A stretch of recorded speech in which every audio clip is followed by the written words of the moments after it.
ये कहानी है एक ऐसे मंत्री की जिसे लोग सत्ता का सिपाही मानते थे, लेकिन अब वो बनना चाहता है ज्ञान का यज्ञकर्ता।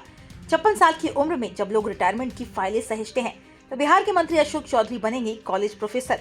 बिहार सरकार के ग्रामीण कार्य मंत्री अशोक कुमार चौधरी, जिन्हें मुख्यमंत्री नीतीश कुमार का सबसे करीबी और मानस पुत्र माना जाता है, अब बिहार के किसी कॉलेज में छात्रों को राजनीतिक विज्ञान पढ़ाते नजर आएंगे। जी हाँ, आपने सही सुना, एक मंत्री अब असिस्टेंट प्रोफेसर बन चुका है और ये नियुक्ति मिली है BSUSC यानी बिहार राज्य विश्वविद्यालय सेवा आयोग के जरिए।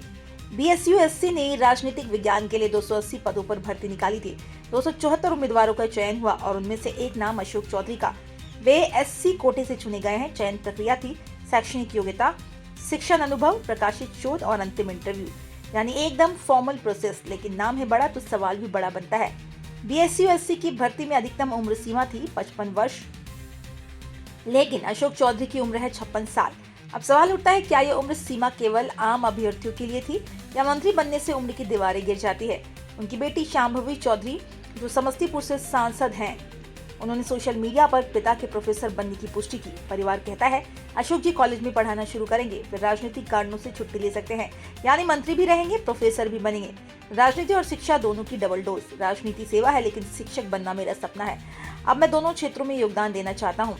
ये बात निश्चित रूप से प्रेरणादायक है, लेकिन लोगों के मन में सवाल उठ रहे हैं, क्या आम छात्रों के साथ न्याय होगा? क्या मंत्री का कॉलेज में होना छात्रों पर दबाव नहीं बनाएगा? क्या यह नियुक्ति केवल इमेज बिल्डिंग है? सच ये है, ये खबर जहां एक और नेता भी शिक्षक बन सकते हैं का संदेश देती है, दूसरी ओर सिस्टम में VVIP अपवाद पर भी सवाल खड़ा करती है। ये कदम अगर नियत से भरा है तो ये एक नया रास्ता है, लेकिन अगर ये सिर्फ राजनीतिक सौंदर्यीकरण है तो ये व्यवस्था का उपहास है।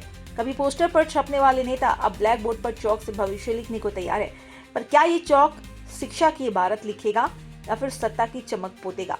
कमेंट करें, अपनी बेबाक राय दें। क्या मंत्री जी का प्रोफेसर बनना सही है या ये लोकतंत्र के सिस्टम पर एक कटाक्ष है? और चैनल इन टॉक को सब्सक्राइब करना ना भूलिए, क्योंकि यहाँ मिलती है राजनीति की सबसे सटीक, सबसे गहरी और सबसे असरदार रिपोर्ट।